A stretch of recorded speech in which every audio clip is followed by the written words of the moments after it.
Hello दोस्तों, मैं सौरभ आप सभी का स्वागत करते हैं मैं अपने यूट्यूब चैनल एसएससी माहौल। तो दोस्तों, आज की इस क्लास में हम लोग करने वाले हैं आरआरबी एएलपी 2018 में पूछे गए 17 अगस्त की फर्स्ट शिफ्ट के मैथ्स के सॉल्यूशन को। तो बहुत ही बेहतरीन तरीके से इस सॉल्यूशन को करने वाले हैं। इससे पहले मैंने आपको 14 अगस्त की तीनों शिफ्ट मैंने करा दी है। उससे पहले के भी सारी शिफ्ट कराए हैं, तो प्ले लिस्ट पे जाके आप चेकआउट कर सकते हो। आपको वहाँ पे जो सारी वीडियोज मिल जाएंगी। ठीक है, तो चलो आज की वीडियो स्टार्ट करते हैं और देखते हैं किस तरह के क्वेश्चन आए थे हमारे पेपर में। तो देखो, सबसे पहला क्वेश्चन यहाँ पे दिया गया है कि एक वस्तु का अंकित मूल्य 170 रुपए, विक्रय मूल्य 130 रुपए है। तो अंकित मूल्य 170 रुपए है और विक्रय मूल्य हमारे पास क्या है, 130 रुपए है। तो अंकित मूल्य से आप क्या समझते हैं, एमआरपी हमारे पास क्या दिया हुआ है, एमआरपी जो है 170 रुपए है और सेलिंग प्राइस जो है हमारे पास वो 130 रुपए है। हमसे पूछा क्या गया है, छूट की दर। तो आप बताइए, जब भी छूट मिलेगा वो हमें मार्केट प्राइस पे ही मिलेगा ना, यानी कि एमआरपी पे ही मिलेगा। तो इससे ये कितना कम हो रहा है, तो हम क्लियरली देख पा रहे हैं 40 रुपए। ठीक है, समझ में आ रहा है। 40 रुपए कितने पे भैया, 170 रुपया उसका प्राइस था ना। तो 170 अब यहाँ से निकालो, एक जीरो से एक जीरो चला गया, ये 400 डिवाइडेड बाई आपका 17 आएगा। तो 17 दूना 34, ठीक है, 6 आ जाएगा, 60 हो जाएगा, 17 तिया 51।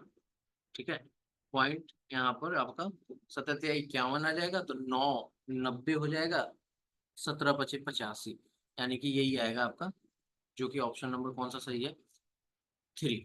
ठीक है, तो कितने परसेंट की इसकी डिस्काउंट मिलेगी, यही क्वेश्चन आपसे पूछा था। नेक्स्ट क्वेश्चन क्या गया, 60 का 15%। कुछ भी नहीं करना, 15/100 कर दो भैया यहाँ पर। तो ये आपका आ जाएगा 20 तिहाई 60, 20 पचे 100, 5 तिहाई 15, यानी कि 3 तिहाई 9। 9 के 45% के बराबर है।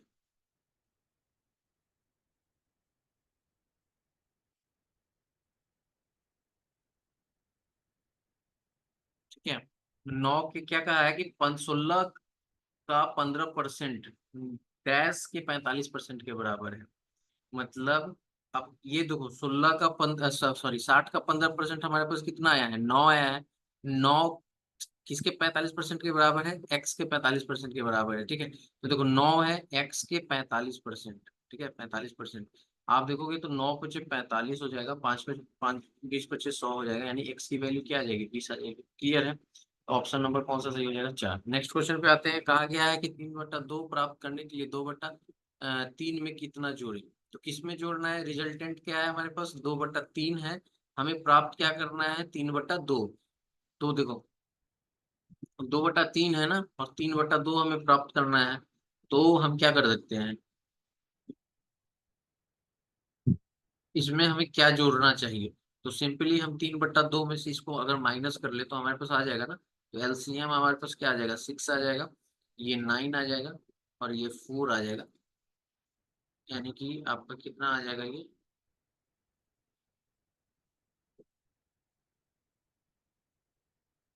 यही कहा गया ना, 3/2 प्राप्त करने के लिए 2/3 में कितना जोड़े। तो 2/3 में एक्स जोड़ोगे तो ये, हाँ यही तो है। तो यहाँ से आपका 9 आ जाएगा। ठीक है, ये आ गया 2 दूना 4, 5/, हमारे पास क्या आ रहा है, 5/6 नहीं आ रहा है ना, जो कि ऑप्शन नंबर कौन सा हो जाएगा, डी हो जाएगा। ये ऑप्शन आपका गलत है। ठीक है, नेक्स्ट क्वेश्चन पे चलते हैं। नेक्स्ट क्वेश्चन क्या कहा गया कि 6561 का वर्गमूल क्या होगा। देखो, 6561 का आपको वर्गमूल आपको निकालना है। ठीक है, तो देखो सबसे पहले तो यूनिट डिजिट हमारे पास कौन सा होगा, 1। अब किसकी किसकी आती है, 81 की आती है, नहीं 1 की आपकी इकाइयाँ एक आएगी। 7 का 7 7 49, 9 आ जाता है, 9 का एक आएगा, 9 का एक आएगा, यानी कि इन तीन में से एक कोई होगा। ऐसे तो अभी टिक लगा हुआ है तो ये पता है, लेकिन अगर नहीं पता चले तो हमें क्या करना है, आप ऐसे भी अप्रोक्स में भी अप्रोक्सीमेशन से भी लगा सकते हो, या सिंपली आप इसका जो रूल है उससे आप फाइंड आउट कर सकते हो। जैसे कि यहाँ से हमें पता है कि 8 टाइम 64। ठीक है, 64, यहाँ पे 1 आ गया, 161 आ गया, यहाँ पे 1116 आ गया, 1 से देंगे तो हमारे पास 161 आ जाएगा। ठीक है, तो हमें पता चल गया कि 81 का स्क्वायर जो है हमारे पास क्या दे देगा, 6561। इसे आप अप्रोक्सीमेशन से कैसे लगा सकते थे, जैसे कि देखो 77 का ऑप्शन से देखो ना, 77 का स्क्वायर है, तो 77 का स्क्वायर क्या हो जाएगा आपका, ये आपके जो है 6500 से नीचे हो जाएंगे। 7900 भी आपके 6500 से नीचे हो जाएंगे। ये आपके जो है, ये तो होगा ही नहीं क्योंकि यूनिट डिजिट नहीं है। ठीक है, 89 जो है ये आपके 65 से ज्यादा हो जाएंगे, तो 81 ही ऑप्शन बच रहा है। ऐसे भी आप चेक कर सकते हो। नेक्स्ट क्वेश्चन क्या कहा गया है कि चार संख्याएं ए बी सी डी इस प्रकार है कि उनका औसत 16 है, तो चार संख्याओं का कुल कितना हो जाएगा? टोटल टोटल हमारे पास हो जाएगा 16 × 4, 16 × 4 = 64। ए और बी का कितना है औसत? 9.5 है, तो इन दोनों का क्या हो जाएगा? ए प्लस बी का टोटल कितना हो जाएगा? टोटल हमारे पास हो जाएगा 9.5 × 2, दैट मीन्स हमारे पास क्या आ जाएगा? 19। ठीक है। और सी और डी का औसत क्या होगा? तो देखो इन दोनों का डिफरेंस निकालो, तो यहाँ से सी और डी ही बचेगा ना, तो यहाँ से 64 में से 19 चला जाएगा तो कितना बचेगा? 14 में से 9 गया 5, यहाँ पे आपका 5, 5 में से 1 गया 4, यानी कि 45 बचा बचा ना। तो 45 किसके लिए है? कितने? दो को है, दो का ना, बी और सी और डी का, तो सारी सारे 22 हो जाएगा। ठीक है। ऑप्शन नंबर कौन सा सही हो जाएगा? एक। सेशन अच्छा लग रहा होगा तो सेशन को जरूर लाइक कीजिएगा। नेक्स्ट क्वेश्चन क्या कहा गया कि एक पाइप एक टंकी को 2 घंटे में भर सकती है। एक जगह से रिसाव होने के कारण टंकी को भरने में 2 सही 2/3 समय लग जाते हैं। टंकी के भरने के रिसाव को खाली करने में कितना? देखो, एक पाइप है जो कि टंकी को 2 घंटे में भर देती है, और एक रिसाव रिसाव वाली पाइप है जो लीकेज है, वो हमारी जो है, वो जो है आपकी पाइप बी है, जो कि ए प्लस बी जब मिलते हैं ना रिसाव वाले के साथ, तो ये 2 सही 2/3, 2 सही 2/3, दैट मीन्स 2 3 6 2 8, 8/3 घंटे में भरती है। तो हमने यहाँ से निकालना है बी कितने घंटे में खाली कर देती है अकेले। तो देखो यहाँ से टोटल यूनिट ऑफ वर्क निकालो, तो इन दोनों का एलसीएम लोगे तो 8 और 2 का एलसीएम कितना आएगा? 8 ही आएगा। यहाँ से देखो ये 4 की इफिशियंसी से काम करेगा, और ये देखो 1 यानी 3, क्या करते हैं ना, इस 8 से डिवाइड करते हैं और 3 से मल्टीप्लाई कर देते हैं। ठीक है। तो यहाँ से हमें पता चला कि देखो ए की इफिशियंसी हमारे पास 4 आ रही है, और ए और बी मिलके 3 आ रही है, यानी कि अगर ए 4 है और बी उसके साथ मिल रहा है तो वो 3 हो जा रहा है, तो डेट मीन्स बी कहीं ना कहीं एक खाली कर रहा होगा। तो खाली यानी ये तो रिसाव है, खाली कर रही है, तो 8 घंटे में करने के लिए कितना, मतलब 8 यूनिट काम करने के लिए 8 घंटे में ही उसको लगेंगे ना, एक की रफ्तार से, तो यहाँ पर 8 घंटे समय लग जाएगा। नेक्स्ट क्वेश्चन क्या कहा गया है कि sine 30 degree upon 1 + cos 30 degree plus 1 + cos। तो आप इसे वैल्यू पुटिंग से भी कर सकते हो। साइन 30 डिग्री की वैल्यू क्या होती है? 1/2 होती है। अपॉन यहाँ पे हमारे पास क्या होता है? 1 + √3/2 होता है कॉस की, और यहाँ पे 1 + √3/2 आपकी हो जाएगी कॉस की, यहाँ पर आ जाएगी 1/2। यही होता है ना। तो यहाँ से अगर एलसीएम लो, तो ये एलसीएम लेने के बाद क्या आ जाएगा? 1/2 होल अपॉन 2 + √3। ठीक है, समझ में आ रहा है ना? अपॉन में 2, तो ये टू कैंसिल आउट हो जाएगा, प्लस यहाँ पे भी आपका एलसीएम 2 आ जाएगा, 2 + √3, और यहाँ पर हमारे पास आ जाएगा 1/2। तो ये टू कैंसिल आउट हो जाएगा। तो डेट मीन्स कि हम लिख सकते हैं ना कि 1 अपॉन यहाँ पर 2 + √3 प्लस 2 + √3/1। ठीक है। तो अगर हम इन दोनों का एलसीएम ले, तो एलसीएम हमारे पास क्या आ जाएगा? 2 + √3 आ जाएगी, और यहाँ पर 1 प्लस, यहाँ पर क्या आ जाएगा? 2 + √3 का होल स्क्वायर आ जाएगा। क्लियर है? तो यहाँ से अगर इसको सॉल्व करूँ तो क्या आ जाएगा हमारे पास? 1 + 4 प्लस 2 × 2 = 4, 4√3 + 3 अपॉन यहाँ पर क्या आ जाएगा? 2 + √3, यही आएगा। तो देखो यहाँ पर अगर आप देखोगे तो ये कितना आ रहा है? 3 × 1 = 4, 4 × 3 = 7 = 8। ठीक है, 8 आ गया, 8 आया ना, तो ये हमारे पास कितना आ जाएगा? 8 + 4√3/2 + √3। अब देखो यहाँ से अगर आप यहाँ से 4 कॉमन ले लो, तो 4 कॉमन लेंगे तो हमारे पास क्या आ जाएगा? 4 कॉमन लेने के बाद हमारे पास ये बचेगा 2, और ये बचेगा √3, और यहाँ पे बचेगा 2 + √3। ये कैंसिल आउट हो जाएगा, और सिर्फ बचेगा क्या? 4। ऑप्शन नंबर ये हो जाएगा सही। वैल्यू पुटिंग था, इसमें कुछ भी नहीं करना था आपको। देखो सेशन अच्छा लग रहा होगा तो सेशन को जरूर लाइक करना। ठीक है। आपको मैं बता दूं कि आपके लिए मैंने ये अपनी एप्लीकेशन लॉन्च कर दी है, तो अगर आप जुड़ कर पढ़ना चाहते हैं, तैयारी करना चाहते हैं, तो आपको सिंपली सर्च करना है प्ले स्टोर पे सौरभ मैथ्स। ठीक है, आपको एप्लीकेशन दिख जाएगी, वहाँ पे आपको यहाँ पर जो है पैचेस दिख जाएगी, ठीक है। अब देखो नेक्स्ट क्वेश्चन क्या कहा गया है कि एक्स 94%, सॉरी 94% के उत्तर देता है और उसे 148 अंक मिलते हैं, ठीक है। यदि प्रत्येक सही अंक के लिए 4 अंक दिए जाते हैं, प्रत्येक गलत अंक के लिए 1 अंक काटा जाता है, तो एक्स द्वारा दिए गए गलत उत्तरों की संख्या हमें बतानी है। मतलब हमें बताना है कि हमने कितने गलत अटेम्प्ट किए। तो देखो एक्स 94 क्वेश्चन बनाता है, तो हर एक क्वेश्चन के लिए कितना अंक दिया जा रहा है, 4 अंक। तो यानी कि अगर 94 का वो सही आंसर देता, राइट आंसर, तो कितना हो जाता, 376 नंबर उसको आते हैं, ठीक है। समझ पा रहे हो। लेकिन उसको कह रहा है कि उसे 141 अंक मिलते हैं। 141 अंक जब मिलते हैं तो इसमें से माइनस कर लो, तो उसके कितने अंक कट रहे हैं, तो 235 अंक कट रहे हैं। समझ पा रहे हो। तो ये 235 अंक उसके कट रहे हैं, उसने 94 क्वेश्चन के आंसर दिए हैं, ठीक है। तो उसके निगेटिव हो रहे हैं और कहा गया है कि एक क्वेश्चन के लिए 1 अंक काटा जा रहा है, ठीक है। अब देखो यहाँ पर अगर आप एक क्वेश्चन करते तो आपको एक 4 नंबर मिलता, अगर वही क्वेश्चन आपका गलत हो जाता तो उसका 1 नंबर जाता, तो यानी कि 4 ये और प्लस 1 टोटल 5, यानी एक पे आपके 5 नंबर के लॉस होते हैं। ऐसे तो आपको यहाँ से 5 से डिवाइड करना है, ठीक है। जैसे ही 5 से आप इसको डिवाइड करोगे तो कितना आ जाएगा, 500 का 20, 5 7 35, यानी कि 47 क्वेश्चन जो है उसने गलत किए थे। समझ में आया। नेक्स्ट क्वेश्चन पे आते हैं। कहा गया है कि कितने समय में 4400 वार्षिक 4400 ब्याज की 8% वार्षिक दर पर कितना रुपए हो जाएंगे, जबकि चक्रवृद्धि ब्याज अर्धवार्षिक संयोजित है। देखो ये हमारा क्या दिया गया है, ये हमारा प्रिंसिपल है और ये हमारा अमाउंट है, ठीक है। रेट ऑफ इंटरेस्ट दिया है, टाइम हमसे पूछ रहा है कि कितने वर्षों में होगी, जबकि कहा गया है कि ब्याज जो है वो चक्रवृद्धि ब्याज जो है अर्धवार्षिक संयोजित होती है, ठीक है। समझ रहे हो, अर्धवार्षिक संयोजित होती है।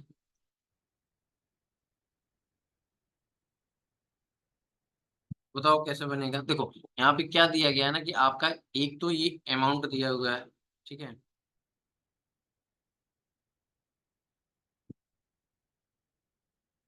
क्लियर है। तो देखो सिंपली यहाँ पे करना क्या है, बहुत ही बेसिक है। 4400 दिया हुआ है, यहाँ से आपका कितना हो रहा है, ये 4576 हो रहा है, ठीक है। 4576 हो रहा है, तो गैप आप देखो इन दोनों के बीच के कितना है, 176 रुपए का, ठीक है। यानी कि ये जो गैप है वो क्या है, आपका ब्याज है ना, ये तो उसी यही है आपका, ठीक है। तो देखो ब्याज जो आपका है वो 176 रुपए है, ठीक है।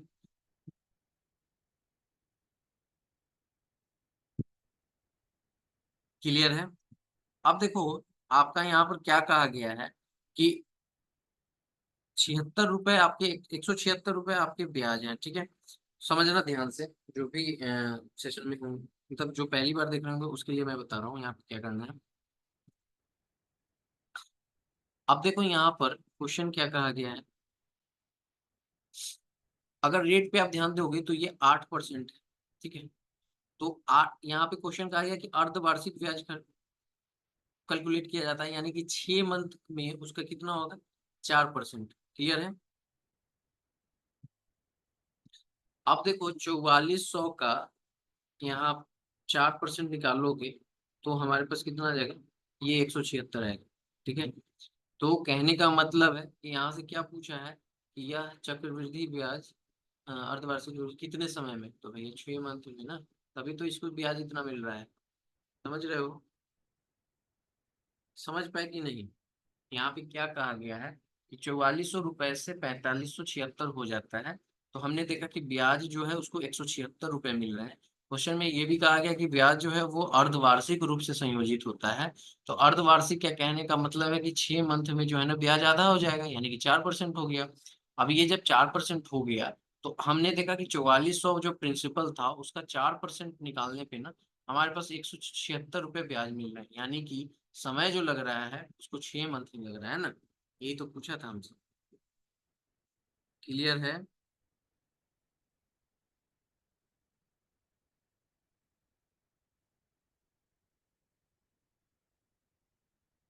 आया समझ में। चलो नेक्स्ट पे चलते हैं।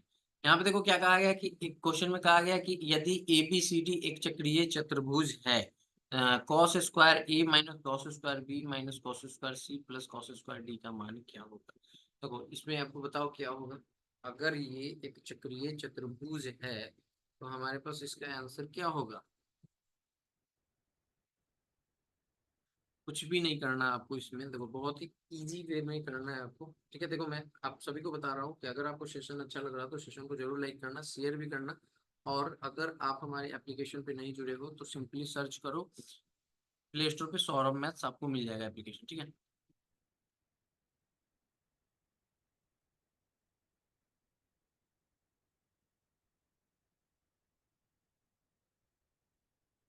हम यहाँ पे क्या कर रहे हैं ना, जस्ट हम यहाँ पर आपका चतुर्भुज बना रहे हैं। ठीक है,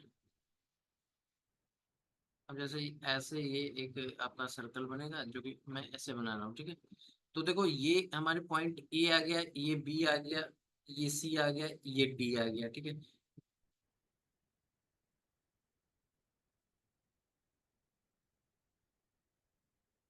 ठीक है, हमने चेक लिया चतुर्भुज में। अब इसके जो कोना है ना, ये वाला आमने सामने की भुजा। ठीक है, आमने सामने की भुजा जो है, ठीक है, ये और ये, फिर ये और ये, तो इन दोनों का योग जो है ना 180 होता है। जैसे कि फॉर एग्जांपल एक angle A plus angle C is equal to 180, angle B and angle D 180। समझ में आ गया। क्वेश्चन में अब क्या कह रहा है, एक क्वेश्चन में हमारे पास कह रहा है कि कॉस स्क्वायर ए, ठीक है, माइनस कॉस स्क्वायर सी हम लिख सकते हैं, माइनस कॉस स्क्वायर बी, ठीक है, समझ रहे हो, और प्लस हमारे पास क्या लिख सकते हैं, कॉस स्क्वायर डी। अब देखो इससे हमें ये पता चलता है कि अगर cos A plus cos B, यहाँ से हमारे पास क्या आता है, cos B is equal to 0 आता है। ठीक है, तो अगर इसको हम तोड़े तो ये ए माइनस बी के होल स्क्वायर पे है, यानी कि हम इसे लिख सकते हैं cos A plus cos C into cos A minus cos सी। ठीक है, माइनस कॉस सी, तो देखो कॉस सी तो इसकी वैल्यू 0 है तो इसके साथ मल्टीप्लाई होगी तो 0 हो जाएगा। ठीक है, समझ में आया। अब देखो यहाँ से इसको भी हम ऐसे बना सकते हैं ना, cos square B cos square G. तो यहाँ से अगर हम माइनस इस वाले को टर्म को माइनस ले ले तो cos B plus cos D,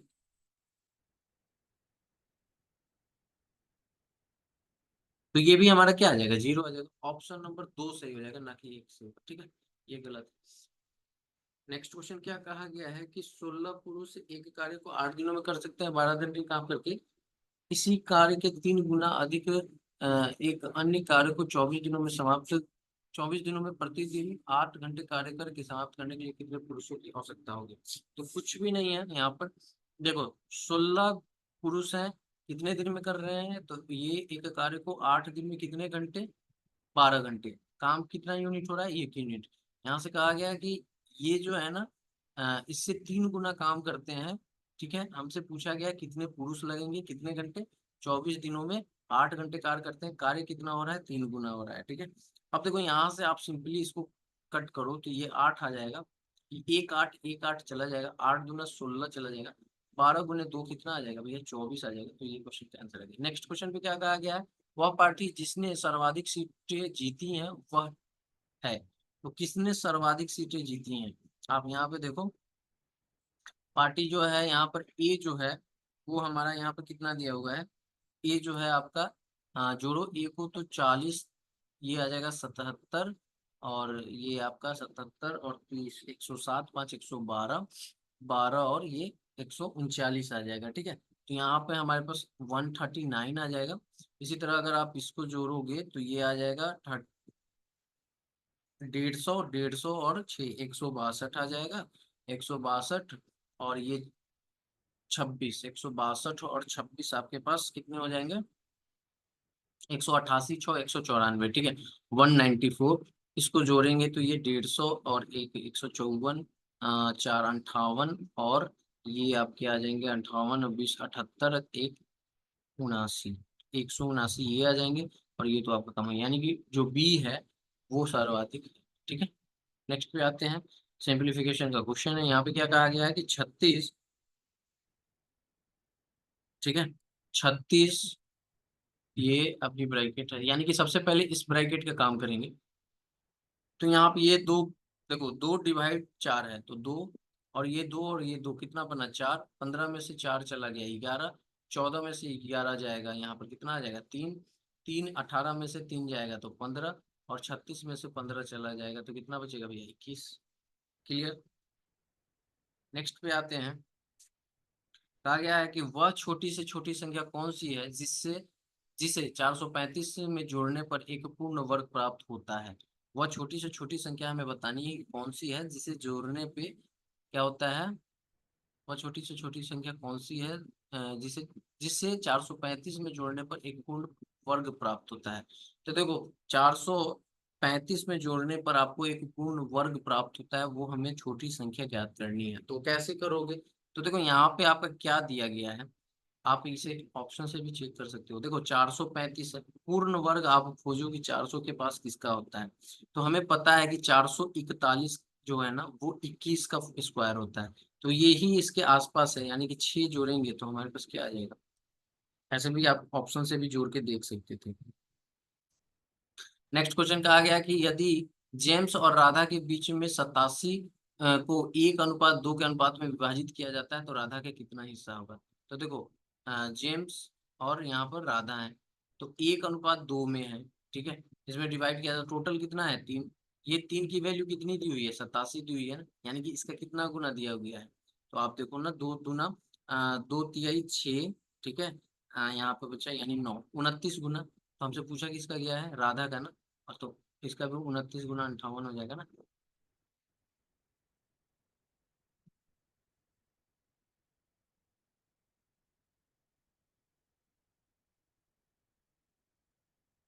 ठीक है,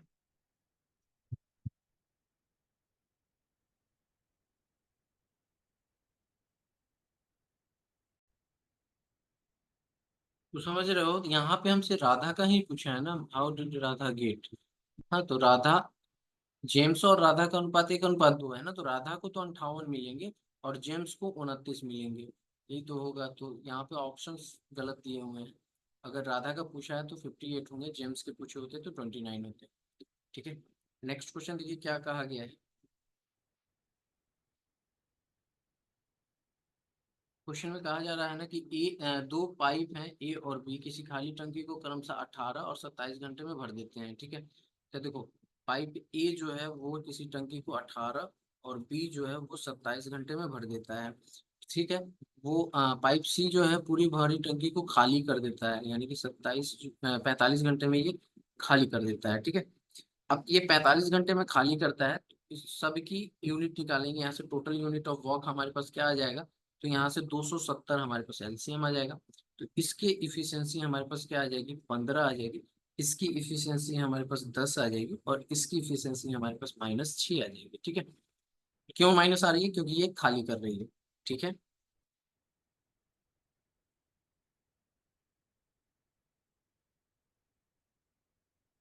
अब देखो क्वेश्चन में क्या कहा गया है। क्वेश्चन में आगे कहा गया कि जब कोई अन्य पाइप नहीं चल रहा है तो शुरुआत में जब टंकी खाली थी तो पाइप ए और सी को चालू किया गया, कुछ घंटों बाद पाइप ए को बंद कर दिया गया, पाइप बी को चालू किया गया, इस प्रकार टंकी भरने में कुल 55 घंटा लगा।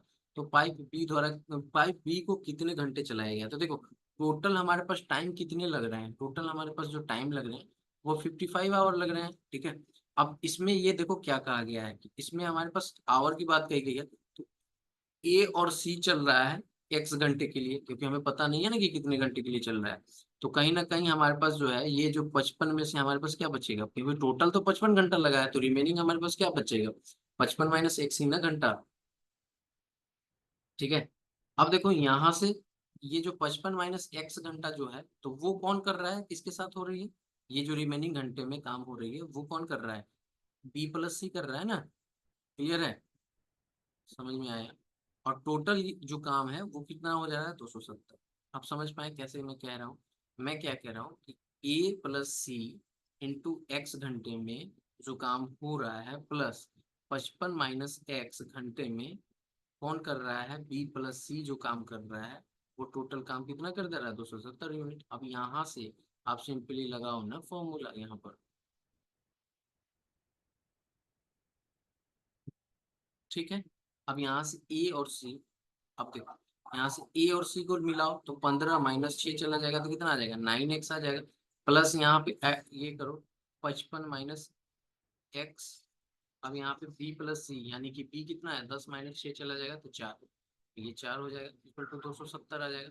अब इसको सिंपली क्या कर देंगे, तो सॉल्व कर देंगे। तो यहाँ से देखो क्या हो जाएगा, तो यहाँ से हम इसको सॉल्व करेंगे तो ये 9x प्लस हमारे पास कितना आ जाएगा, 55 चौका कितना हो जाता है, 55 दूना 110, ठीक है।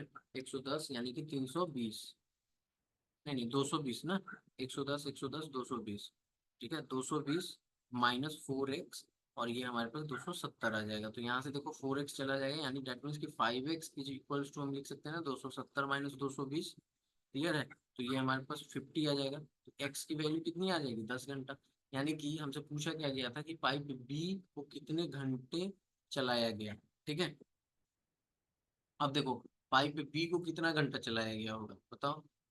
हमारे पास जो है, Megha and Shivani Sharma and Surya. Are you guys there?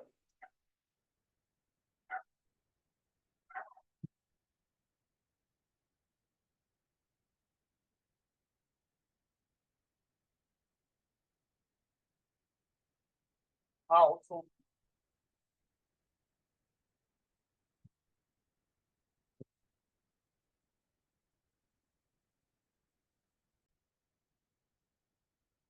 ठीक है। अब देखो, अब यहाँ से हमें पता चल चुका है कि x की वैल्यू क्या आ गई है, 10 आ गई है ना।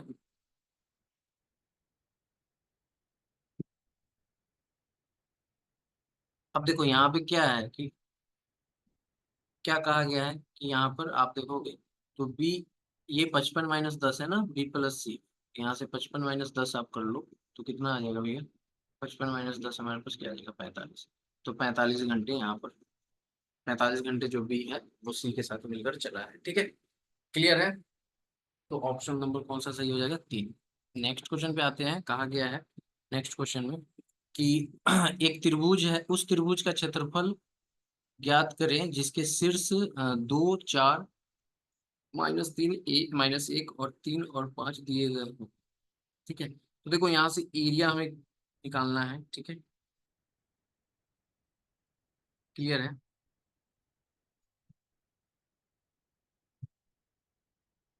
तो सिंपली देखो इस चीज को हम कैसे निकालेंगे, यहाँ पे हमारे पास 3 वर्टिसेस दी गई हैं, ठीक है। समझ रहे हो, 3 वर्टिसेज हमारे पास दी गई हैं, तो इसको कैसे निकाल सकते हैं, जस्ट वेट।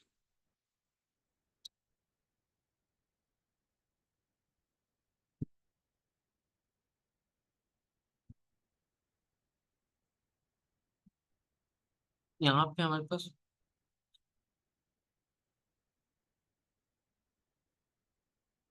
देखो, यहाँ पे ये अगर फॉर्मूले से जाएंगे ना तो यहाँ पे हमारे पास बहुत लेंदी बनेगा, तो हम क्या करेंगे ना, इसको किसी एक भुजा को जीरो करेंगे। तो हम ये दो वाले को जीरो करते हैं तो -2 और -4 करेंगे, तो ये 0 0 करेंगे।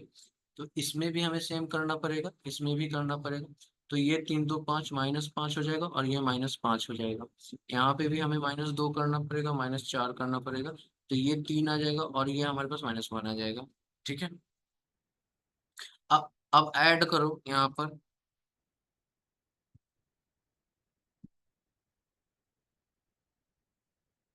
अब देखो यहाँ से एरिया निकालेंगे, ठीक है। इंटू बटा 2 इंटू बेस इंटू हाइट होता है, ठीक है।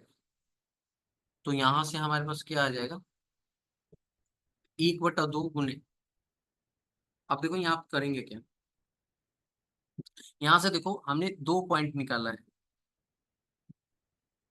अब देखो ये और ये मल्टीप्लाई करो, तो 5 × 5 कितना आ जाएगा, माइनस माइनस एक 5 आ जाएगा, ठीक है।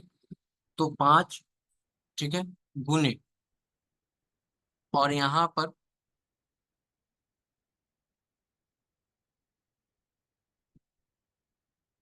यहाँ पे हमें डिफरेंस करना है, ठीक है। डिफरेंस यहाँ पर इन दोनों का करना है। तो इन दोनों का जब डिफरेंस करोगे तो यहाँ पे -15 आ जाएगा। तो ये हमारे पास आ जाएगा 1/2 और यहाँ पर आ जाएगा गुने 5 प्लस 15, दैट मीन्स कि ये हमारे पास 1/2 इंटू 20 आ जाएगा, तो ये हमारे पास क्या आ जाएगा 10। तो यानी कि 10 वर्ग इकाई हमारे पास आ जाएगा आंसर। नेक्स्ट क्वेश्चन फिर वही पूछा है कि 576 किसका वर्ग है, मूल्य, तो ये तो 54।